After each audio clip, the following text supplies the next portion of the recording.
eat it with a delicious, guilt-free version. Here to show us how, please welcome Ms. Cupcake herself, Melissa Morgan. Melissa.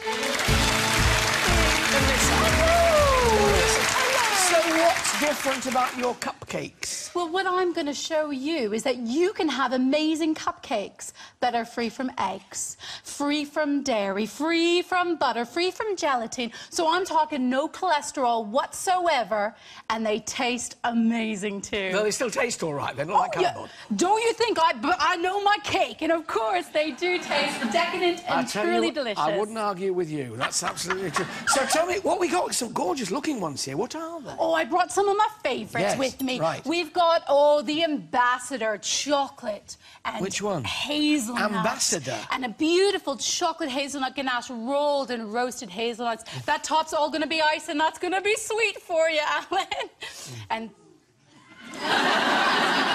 Keep talking. Can you... Anything missing out of there? Or does it taste like yummy gorgeous. cake? I've got a beautiful rose water cake, a strawberry. I've got... Well, goodness me. I do over 200 flavours, you know that? Wow. Over 200 flavours. They don't taste as though they're lacking anything. They're wonderfully flavoursome. That rosy one is gorgeous.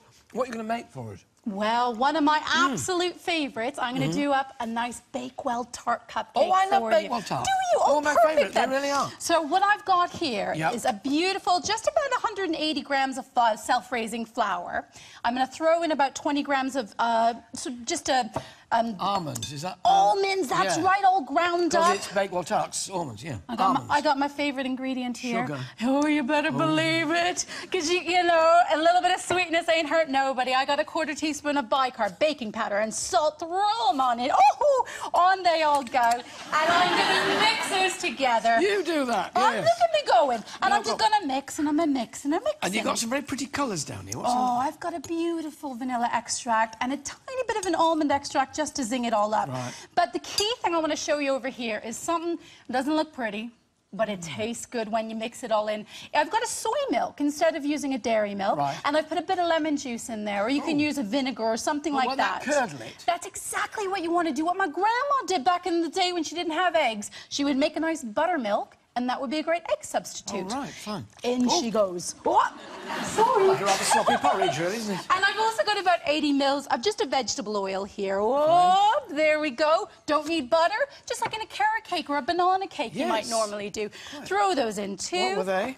And this is our vanilla and almond essence. And we've also got our almond. And we mix. I'm a bit messy in the kitchen. I'm sorry. I should have warned you to wear a mac on the I egg. love this 50s frock. It's oh, goodness me. I am a bit of a crazy cat lady, I'm afraid. So that's what's happened here. No, I'd never have guessed. Now, what's what are we doing there? We're mixing it all up. We're mixing it together, but the key thing to remember with a vegan cake is we do not ever want to overmix, so I'm going to now... Stop. Oh, right, okay. Nowhere near an electric mixer ever so much, and what you're going to see here is some bubbles. They're all just popping up. So what do we do with that, then? Well, you don't want those bubbles to pop. No, right. You want those bubbles to stop, because those bubbles are the raising agents. So you want to pop them out, and boom. And it stops. Now, we got to work quick here, so I need you to line that tray. Alan, I don't know what I'm going to do with you. Oh, do you know, it's just like being in an episode of The Waltons, isn't it? So I'm going to pop them all out, and out they stop. So and we're going to get that gets your bubbles out doing that, does it? Apart from making me jump. If we don't get those bubbles out, the cake is going to be flat. It's going to be dense. It's going to be really, really dry. I've got no eggs in there to rise it on up. Right. I'm depending on my baking powder and my bicarb. You get going in there. And here's a little trick, ladies and gents at home. A little ice cream scoop. No mess. And we're going to pop all that... That's clever. We've got about a minute left. Go on, you show me how to... Yeah, okay. What? Brilliant. Look at that. So we got the idea. Yeah, so what we're going to do is move on to the more exciting bit. They've gone in the oven then. How long for? About 16 minutes, 180 degrees, something along those lines. Yeah. And instead, we're going to move on to the fun bit. I put some raspberry jam on there because we always want to put a raspberry jam on. And I am going to take some beautiful dairy-free buttercream.